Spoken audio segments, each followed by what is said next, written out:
बिस्मिल्लाहिर्रहमानिर्रहीम बिस्मिल्लाहिर्रहमानिर्रहीम अर्रहमान अल्लमल कुरआन खलक़ल इंसान अल्लमहुल बयान अश-शम्सु वल क़मरु बिहुस्बान वन नज्मु वश-शजरु यस्जुदान वन नज्मु वश-शजरु यस्जुदान। और दरख्त और वन नज्मु वश-शजरु और सितारे यस्जुदान सजदा करते हैं। एक और दो नेमतें दरख्त और सितारे अल्लाह ताला की अब्दियत करते हैं, अल्लाह ताला की इबादत करते हैं, और ये दोनों हमारे लिए नेमत हैं। इसमें हमने बताया था सूरह रहमान में अल्लाह ताला ने बहुत सारी नेमतों को जिक्र किया है।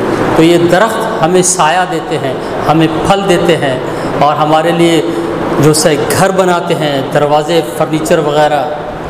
इसी तरह वन नज्म, ये जो सितारे हैं ये खूबसूरती देते हैं, आसमान को डायरेक्शन देते हैं, सफ़र में एक किस्म का रास्ता देते हैं, और हज़ारों वो है। तो ये अल्लाह ताला की नेमतें हैं।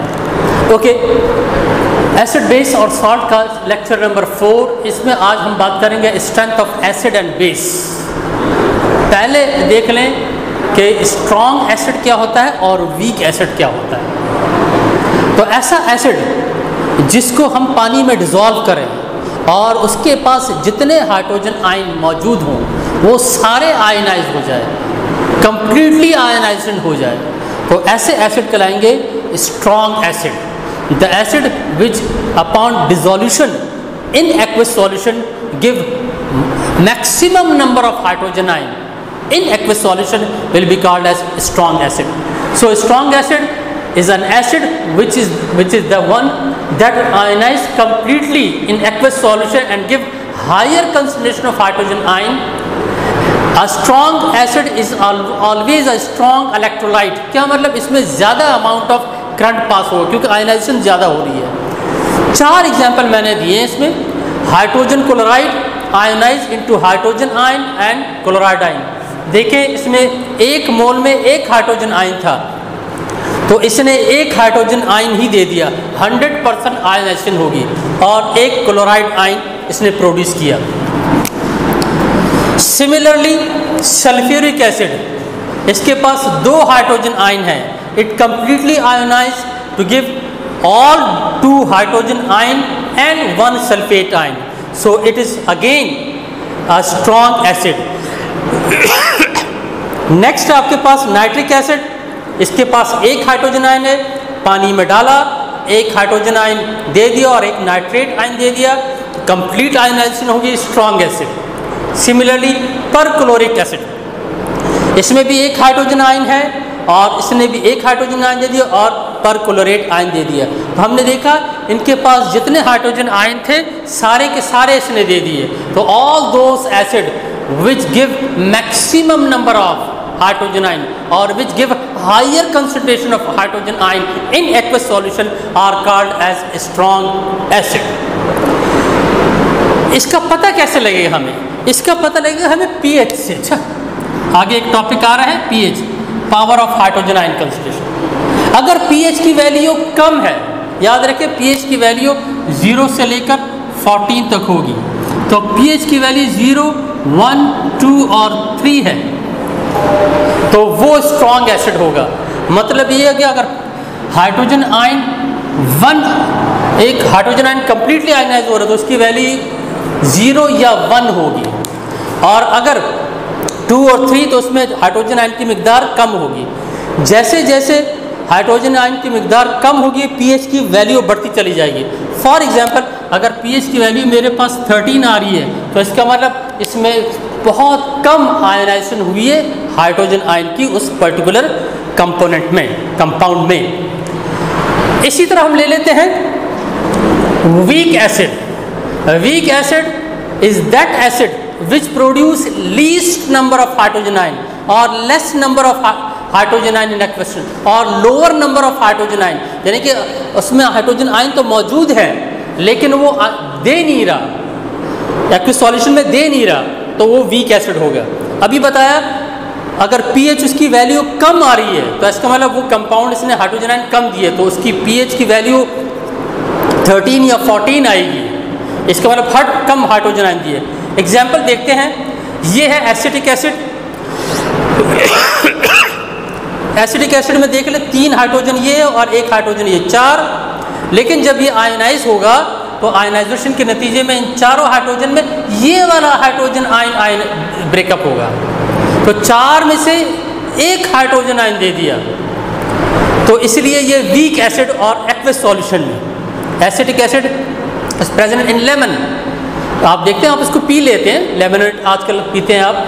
इसी तरह नाइट्रस एसिड, वो था नाइट्रिक एसिड, ये है नाइट्रस एसिड। नाइट्रस एसिड पहचानेंगे कैसे आप? ऑक्सीजन का डिफरेंस है। अच्छा, अगर किसी एसिड में ऑक्सीजन की मिकदार कम होगी वो वीक एसिड होगा।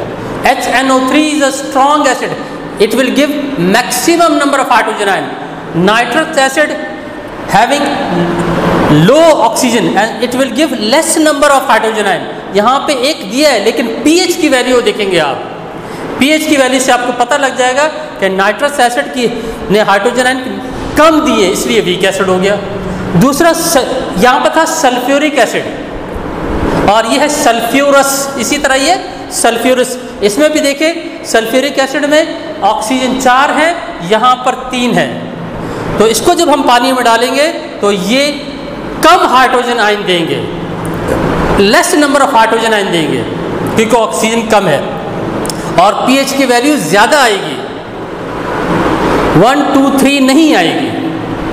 तो इसका मतलब ये वीक एसिड हो गया।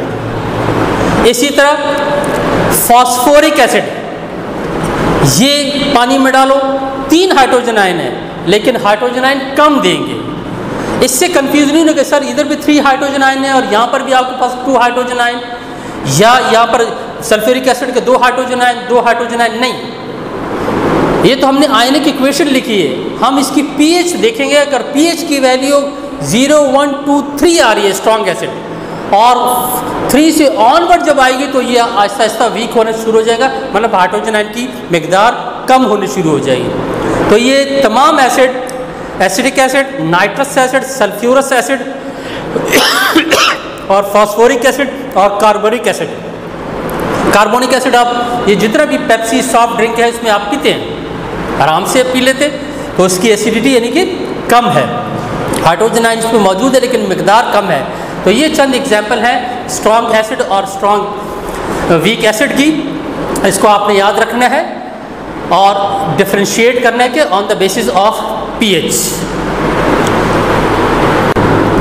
Okay, now we will discuss strength of a base. Base को पहचानने के लिए आपको ये पहले बताया था कि उसमें हाइड्रोक्सिलाइन होगा on the basis of Arrhenius concept. ऐसे तमाम कंपाउंड जिसमें OH आयन हो और वो OH आयन प्रोड्यूस करें एक्वस सॉल्यूशन में, वो कहलाएंगे बेस। तो ऐसे बेस जिनमें जितने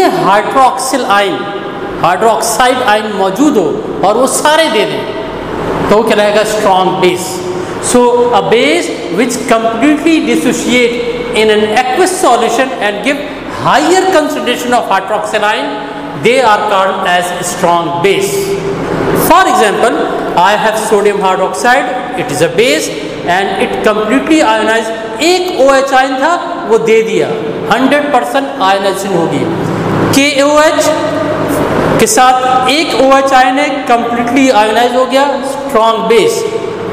इसी तरह लिथियम हाइड्रोक्साइड के पास एक OH आयन है और इसने एक हाइड्रोक्सिल आयन दे दिया, तो ये स्ट्रॉन्ग बेस हो गया।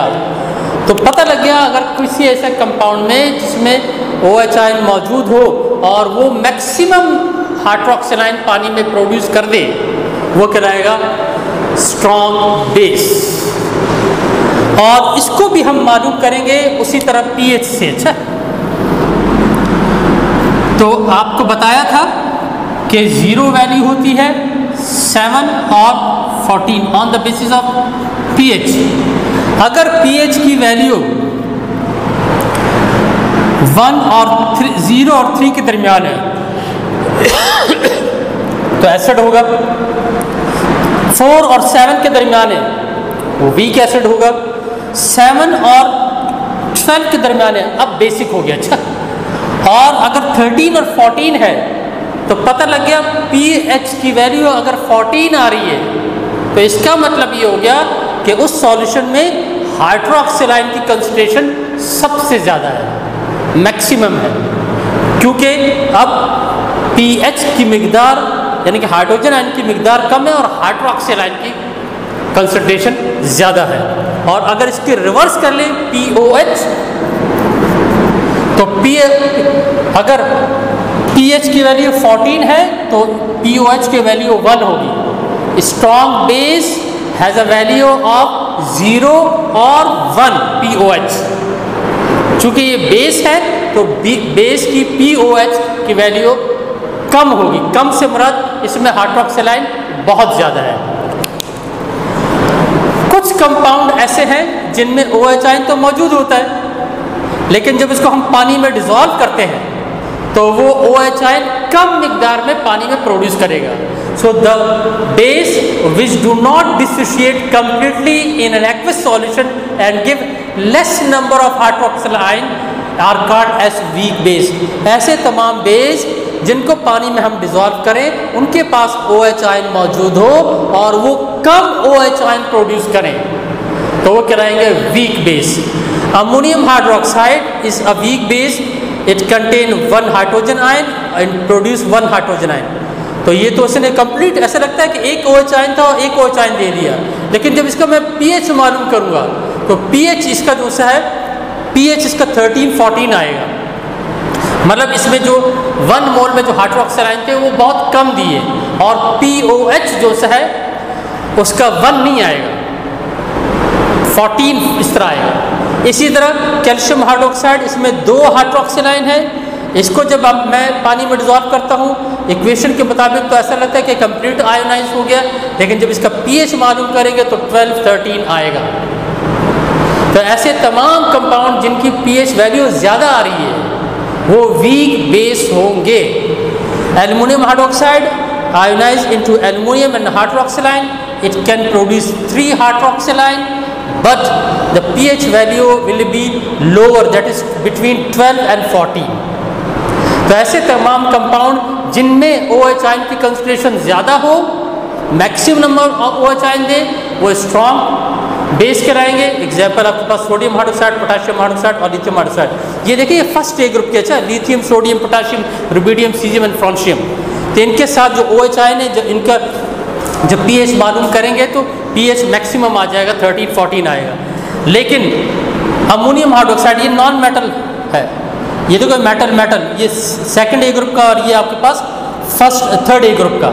इनके साथ जो OH अटैच है तो ये कम OH आयन देंगे, ये कहलाएंगे weak base. Ammonium hydroxide, calcium hydroxide, aluminium hydroxide, ये हो गया आपके पास स्ट्रॉन्ग एसिड और स्ट्रॉन्ग बेस। अब चूंकि हम इस एसिड और बेस की बात कर रहे हैं तो एक और देख लें, ऐसे एसिड जो कि जिसमें कार्बन ना हो, आयनाइज हो लेकिन कार्बन ना हो, वो कहलाएंगे mineral acid. HCl, HBr, HNO3, sulphuric acid और कार्बोनिक एसिड, इन सब में देख लें carbon as a major product नहीं इसमें आ रहा है, लेकिन नो प्रॉब्लम, ये आयनाइज होता है। तो ऐसे तमाम एसिड कहलाएंगे मिनरल एसिड। लेकिन ऐसे एसिड जिनमें कार्बन हो along with oxygen and hydrogen और उनकी सोर्स जो है प्लांट और एनिमल हो, वो कहलाते हैं ऑर्गेनिक एसिड, क्योंकि इसमें कार्बन आ रहा है सब में, देखें कार्बन कार्बन कार्बन कार्बन। नाम जरा नोट कर लें इसका, formic acid, acetic acid, ethanoic acid and benzoic acid. All these are organic compound because they contain carbon. इनमें जो सा है आप देख सकते हैं कि कार्बन एज अ मेजर नहीं है, इनमें तो है ही नहीं सब में, लेकिन इसमें है, ये आयनाइज होगा बाकायदा कार्बोनेट आयन में। तो ये मिनरल एसिड कहलाते हैं और ये ऑर्गेनिक एसिड कहलाते हैं। इस तरह ये आपके पास strong acid, strong base, weak acid, weak base और मिनरल एसिड और ऑर्गेनिक एसिड। यहाँ तक हमने बात कर ली। Thank you very much.